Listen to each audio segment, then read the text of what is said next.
Shalom and welcome to Jerusalem Studio. As the kinetic war between Israel and Iran appears to be on a 6-month hiatus, and the outcome of the Trump-Netanyahu meeting later this month is awaited, the Islamic Republic is flexing its terror proxy muscles from Yemen through Gaza towards Lebanon and Syria. Could this tactic be a substitute for Iran's nuclear and ballistic programs, which are at the core of their force buildup, or could it be just a diversion? Joining us to dissect this matter include Brigadier General in Reserve, Dr. Amnon Sofrin, formerly the Chief of the Intelligence Directorate at the Mossad Intelligence Agency and a senior officer at the IDF Intelligence Directorate. It's good to see you, General. Good to be here. Also joining us is Dr. Nir Boms, who is a director of the Middle East program at the Moshe Dayan Center at Tel Aviv University. It's great to have you with us, sir. Good to be here. And last but not least, our TV7 editor-at-large, Mr. Amir Oren. Amir, Iran has sustained one defeat after another with its various proxies, but it's not succumbing to the overall strategic landscape that its slain commander Qasem Soleimani had initially manufactured a couple of years ago. What are we to take out of that? And is this merely a break in a longer campaign that we are to expect to revive at some point the clashes between Jerusalem and Tehran? Yes, it's probably both. The Islamic Republic is a revolutionary regime, and such regimes must show their supporters and the population at large that they are not resting on their laurels, or if their laurels have been taken away from them, if they have been defeated rather than victorious, they must show that they are still resisting. This is, of course, resistance mukawama, even though mukawama is in Arabic rather than in Persian. So they keep recruiting spies in Israel. They keep raising hell, trying to cause chaos, and when possible, attack. And they want to keep Israel on guard. They know that if they provoke Israel too much, Israel would respond in force, and they don't know whether President Trump will support this or that attack by Israel. So for the time being, they foment violence, but they try to keep it under the threshold. Indeed. Well, General Sofrin, when we're talking about the Iranians, the top diplomat of the Ayatollah regime, namely Abbas Araghchi, is expected to travel to Beirut in a couple of days, during the course of which he will meet with the leadership of the Iranian proxy, Hezbollah, during the course of which he's also expected to try and convey the best wishes of the supreme leader and his various commanders on the landscape of the leadership of Hezbollah and how it should move forward at a time when it is, of course, working relentlessly to try and rehabilitate the former pride, if I may call it that, of the Revolutionary Guards, and the tool with which the Iranians hoped to deter the state of Israel prior to the 12-day war that had found Iran lacking. Well, Jonathan, Hezbollah is still what you call the main ally of Iran, and Iran has all the wishes and all the ambitions to maintain Hezbollah as its proxy and to be able to engage Israel and to maintain it strong as it used to be before, even though it was badly hurt during the fighting with Israel. Now, Mr. Araghchi invited the Minister of Foreign Affairs of Lebanon to come to Tehran and to have discussions with him. He refused, and then he has to go to Beirut. He's not only coming to meet with the leaders of Hezbollah, he's also coming to meet with the President and the Prime Minister of Lebanon and to explain to them that they support the fact that Hezbollah will not be dismantled due to the fact that Israel is still deployed in South Lebanon since November last year, since the ceasefire between Israel and Lebanon were brokered by the Western community. And therefore, Israel, as long as Israel is in Lebanon, Hezbollah should maintain its capabilities to protect Israel or to assist Lebanon protect its own soil.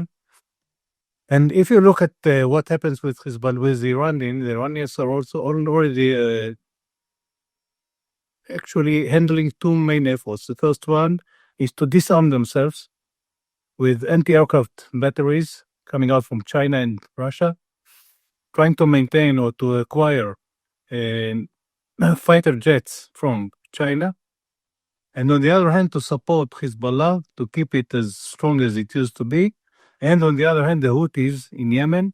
These are the two main proxies that remained, since Hamas is no more valid as what you call as a military unit, just like it used to be before, as well as Palestinian Islamic Jihad, and these are the two main proxies that are still valid, and they should support it in order to be able to engage Israel if and when needed. Indeed. Well, Iran is clearly rearming itself in a manner in which its intentions are quite overt to anyone willing to just look at the current state of play. But with regard to specifically in Lebanon, Dr. Boms, when we're looking at the government's efforts, as General Sofrin mentioned, the foreign minister of Lebanon refused to go to Iran. And as the saying goes, when Muhammad refuses to go to the mountain goes to Muhammad. Here too, we see that the Iranian top diplomat is scrambling to Beirut to try and salvage the influence of his country in that place. But Beirut is under very significant pressure right now as we speak by the United States, by France, to bring about the disarmament of the Iranian proxy and to end once and for all the Iranian malign influence over that country. Is there the political will to take the tough decisions that could bring about such a aspired reality? Jonathan, I believe we have some political will. Otherwise, this process would not have started and would not have come that way. Whether that political will go all the way, that's another question. And most probably, as we've seen, it's probably a political will that could use constant push, including sometimes kinetic push. We've seen the Lebanese in the recent weeks creating exposés about the different Hezbollah-related positions that they were able to take and showcase. We've also seen interesting scenes where United Nations observers, patrols are getting specific requests to go to a specific village, something that was not done before. All of these things, by the way, are very positive. And I think they would not have happened without the pressure both on the policy side as well as the kinetic side, because Lebanon does not want to see Israel constantly, continuing to arm bound or violate sovereignty. And therefore, Israel is saying to them, we also don't want to see this, but what you want to see is that you would do it. And in between the lines, it's probably useful that Israel will do some of the work, so the Lebanese army will be able to follow suit and perhaps enjoy some of the results and in a way take over. None of this is going to go without a fight. We've seen in the agreements with Gaza, allegedly Hamas is supposed to disarm, and allegedly Hezbollah is supposed to go north of the Litani. Neither these players nor the Iranians will willingly leave the fight. That's not their DNA. And therefore, we need to be constantly on alert. We need to constantly continue pressure, both on the policy side, on the government of Lebanon, and also on the ground, to make sure that when there are opportunities, and there have been a few opportunities in where we see a violation of the ceasefire, to make sure that there are consequences. And Israel has been given these very clear messages again recently in Lebanon on the ground. Thank you, Dr. Boms. Mr. Oren, there is a correlation here, as Dr. Boms mentions, between the refusal of the Iranian proxy Hezbollah to disarm to that same notion by the Islamist Hamas, which is active in both theaters, both Lebanon and the Gaza Strip, of course, also in other theaters as well. But when we're talking about the Gaza Strip, the Islamist Hamas has not said we're not willing to disarm. Rather, it said we're not willing to disarm if the other factions do not disarm. And the other factions include the Iranian proxy, Palestinian Islamic Jihad, which has received direct orders from Tehran not to disarm. So there is a continued effort by the Iranians to frustrate any type of diplomatic process, so to speak, under the 20-point plan of President Donald Trump. This garners some frustration in Washington, but we already hear the Turks and the Qataris coming out and stating, look, well, maybe they shouldn't disarm. Maybe there should happen IDF disengagement first, and then all kind of different activities, which essentially consolidates Hamas's power in Gaza in contravention to what Israel agreed to. It's very easy to fall into the trap of the status quo illusion. So far, so good, or so far, not so bad. Day to day, life goes on. The IDF keeps hammering, both in Gaza, sometimes assassinating commanders, sometimes hitting at targets which were earlier pinpointed. And when a Hamas operative or cell starts shooting at the IDF, Israel springs into action. This is not really in retaliation. This is exploiting an opportunity. And as long as Hamas does not respond in force, much like what Dr. Boms described about Lebanon, we are willing to absorb this situation and not force the issue, especially since President Trump and Prime Minister Netanyahu are about to talk it over. But isn't it basically pushing, and sorry that I interject here, isn't it pushing Israel to a better starting point against Hamas in the event that a new cycle of violence occurs? Militarily, yes, of course. On the yellow line, it's not like being on the eastern side of the perimeter. Of course, it's a very good jumping point, and it would be only a few minutes' drive to the Mediterranean. However, Israel is not free to act at its own will. It must take consideration. The Americans are here, the Civil Military Coordination Center, and one reason Ambassador Tom Barak has been in Israel earlier this week, and when he concluded his conversation with Prime Minister Netanyahu, Barak talked about a constructive dialogue, which in diplomatese means that there were disagreements. Because the choice is going to be quite brutal. If you, Israel, want to go into the second phase, the Turkish military must be involved. It's either or. And this is because Barak comes from Turkey, is in charge of Syria and Lebanon under the Trump administration. So Israel will have to make a choice. This is almost in a run-up to elections in Israel. It's a domestic problem. The government also doesn't want fighting to restart. Neither in the south nor in the north, the residents could live again. So it's very delicate. It's not so clear that Israel right now wants to go into the second phase. Right now, it's tragic, but Israel doesn't really mind that the first phase is not yet over.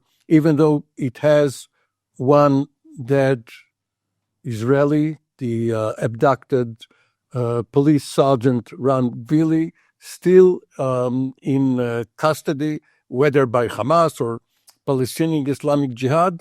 For Israel, right now, it's the least of all evils. With that being said, of course, Ambassador Tom Barak is the ambassador to Turkey and special envoy to Syria. The core focus of his discussions in Jerusalem had to do with Syria rather than the Gaza portfolio. Yes, of course, but he's in charge of the Levant, emanating out of Turkey.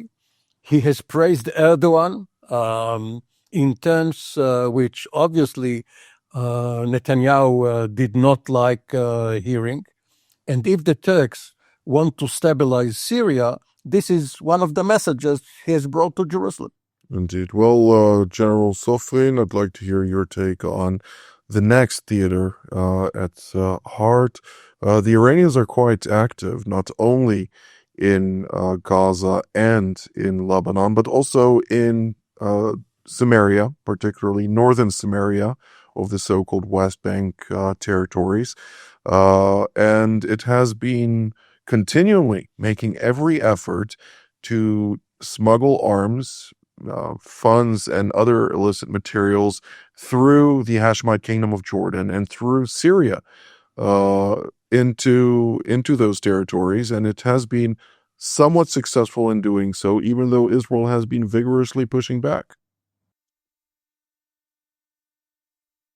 If you go back about 3 years or 4 years earlier, no, something like that, at least 3 years, when the late Ismail Haniyeh and Salah al-Aruri visited Tehran, they met with the Supreme Leader, with Khamenei.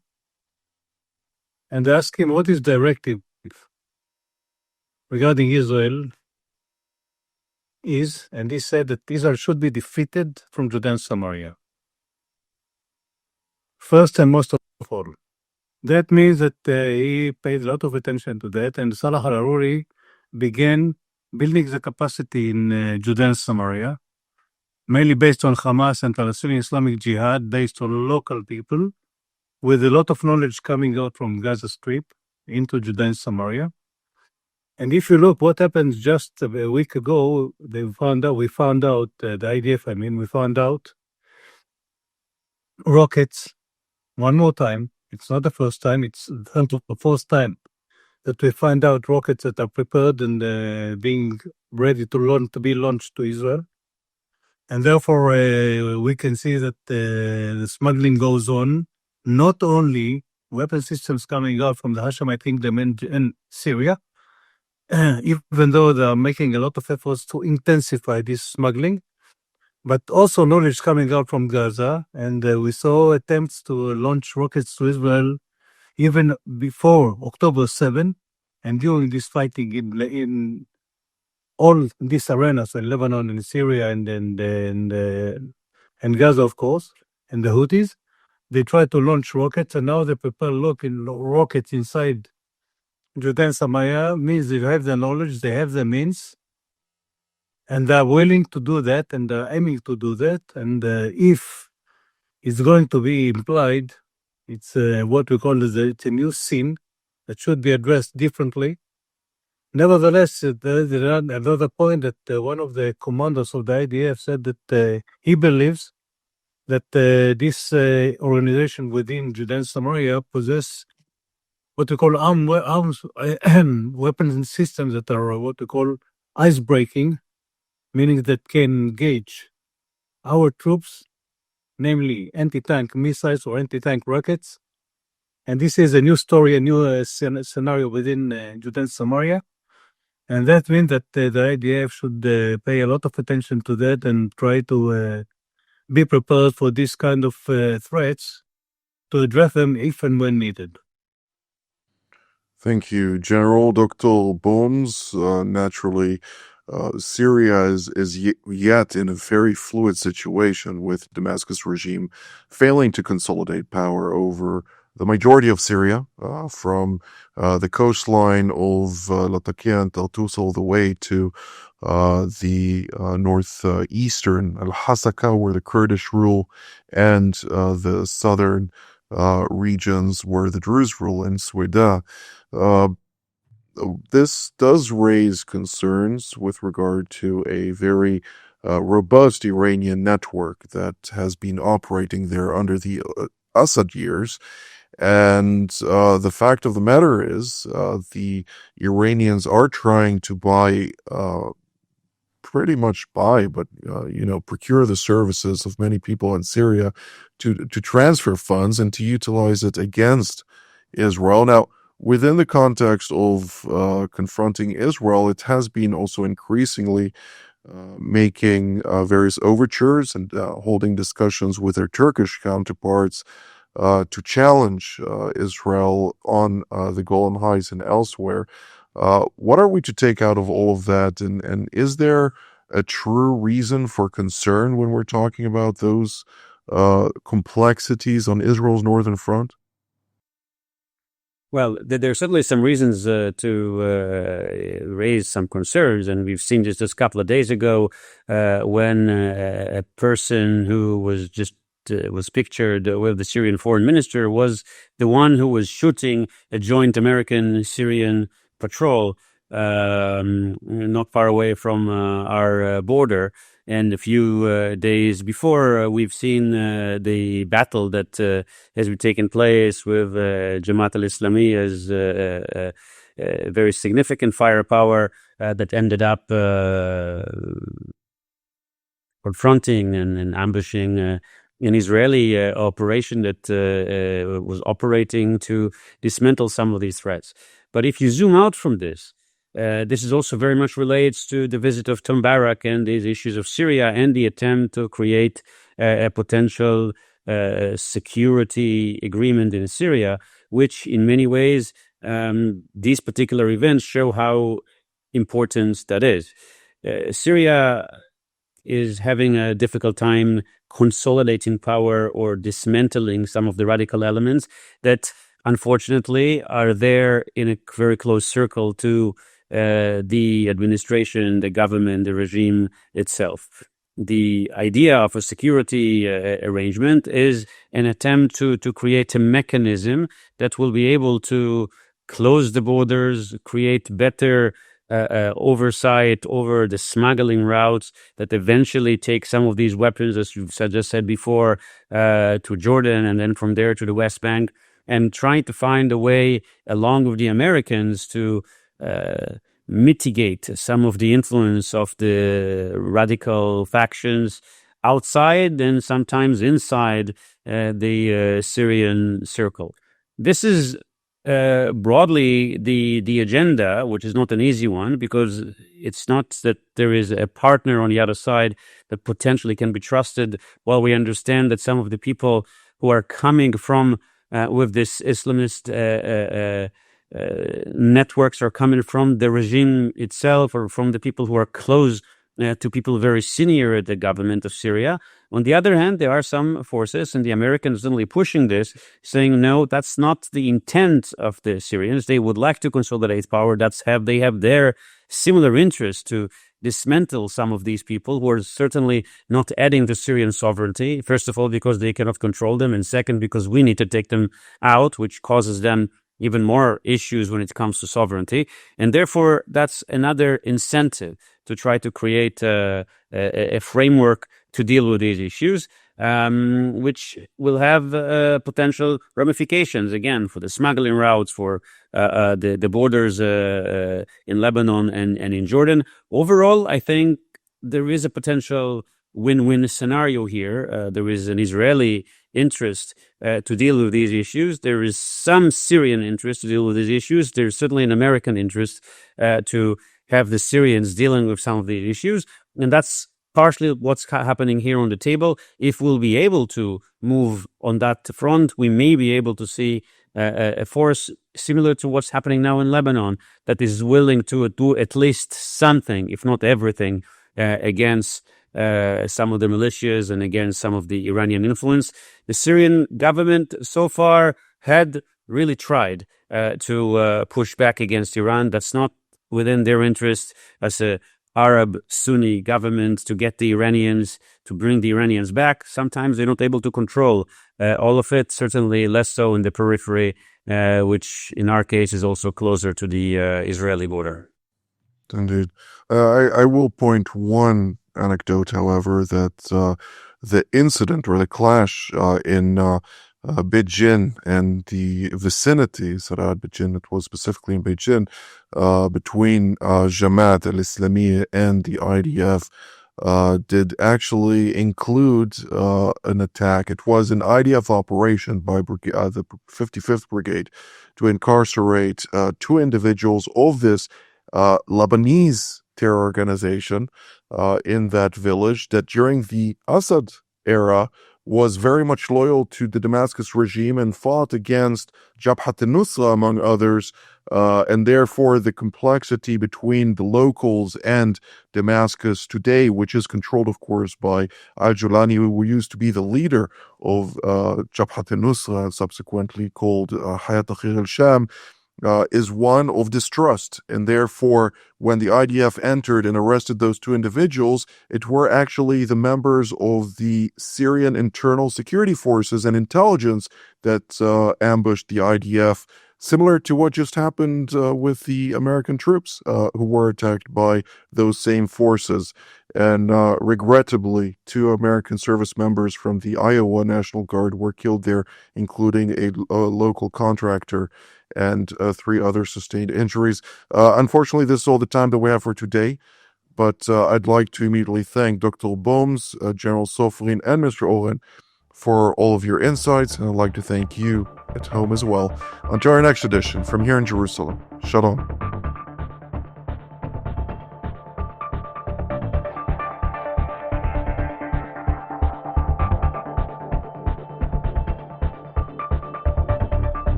I'm Eran, former Deputy National Security Advisor here in Israel, a diplomat, a strategist by training. I'm very happy to be at TV7 and offer my interpretation along my esteemed colleagues. The strong point of TV7 is to be a reliable source of authoritative insight in an era of shallow news environment that is very difficult for viewers to trust.